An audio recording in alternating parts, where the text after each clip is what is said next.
Hi, this is Chris Denny.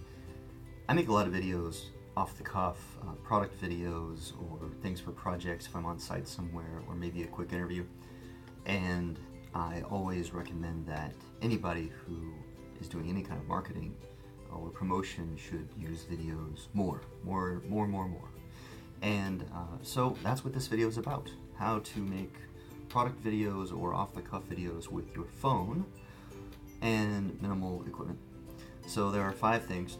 The first thing is landscape. Hold your phone in landscape like this. Not like this, like this. Landscape. If you're using Snapchat, you can do this. Otherwise, like this. All the time, every time. Like this. The second thing is sound. Speak clearly, speak confidently. You don't have to, but you can use a lavalier mic like this. I think this costs $15 or $17 or something like that. Cheap. So you can use this. You can get a fancy one for $100 or $60 or whatever.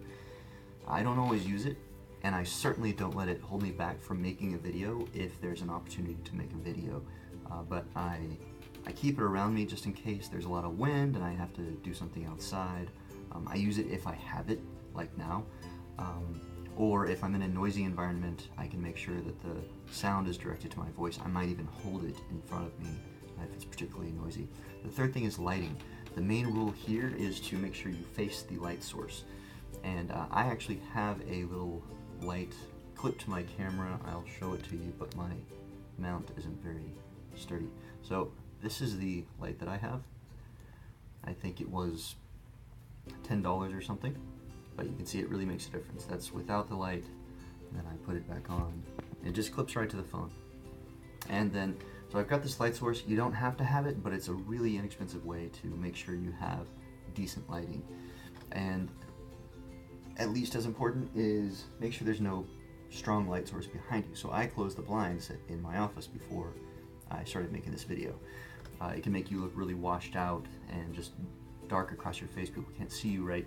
So make sure you're facing the light. If you're outside, natural light is fantastic. It's the best, but you don't want to face directly into the sun usually. Maybe find a shaded area, because you'll get really squinty. You can't really help it. The fourth thing is script. Don't be too scripted. Use bullet points. Think about what you want to say. Roll it through your head a little bit. Okay, these are the features and benefits. I want to make sure I touch on this, this, this, and this, and then start recording. And make sure you touch on those bullet points. If you have a scratch piece of paper or whatever, then go ahead and write them down, put them to the side, and just make sure that you touch on those. A lot of times you'll be making a video of a product, not like this, where you're actually recording yourself, but you will be filming something that's on the ground or up in the sky or whatever. And for those, it's even easier to use a bullet point list, because you don't have to worry about how you're looking off to the side to check your bullet points. So the fifth thing is set. And I'm using this term really broadly here, but what I mean is the area around wherever you're recording. So it could be that, again, if you're recording a product, then you're concerned about the area around it. Make sure it's not too cluttered, and make sure the sound level is appropriate. So for me, I kind of tidied up the shelves a little bit here before I started recording. Made sure there wasn't anything weird going on back there. It's a little messy, but whatever. This is an off-the-cuff video. It's kind of the point.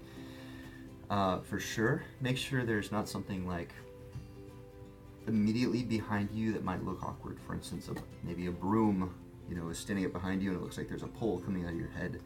That's really strange.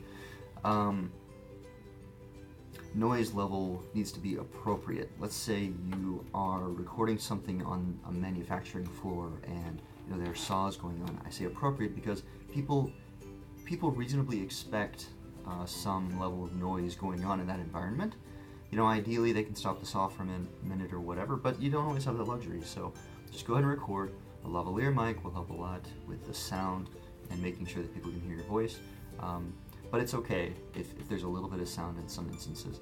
I actually had to do this video a second time because I didn't realize that the fan was on in my laptop, and it sounded like there was a jet engine in the background here. and I realized it when I played it back, so I had to redo it. So those are the 5 things. Hold your phone in landscape mode, like this. Speak clearly, speak confidently, use a lavalier mic if you have one, if you want to mess with it, but don't let not having one hold you back from making a video. Lighting, face the light source, make sure there's nothing, not too strong of a source of lighting behind you. Script, don't be too scripted, use bullet points for the main stuff you want to cover.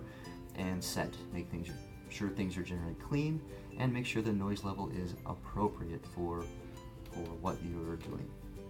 Those are the 5 tips for making an off-the-cuff video or product video, and get out there and make some videos. Don't let anything hold you back. Use your phone, make some great videos.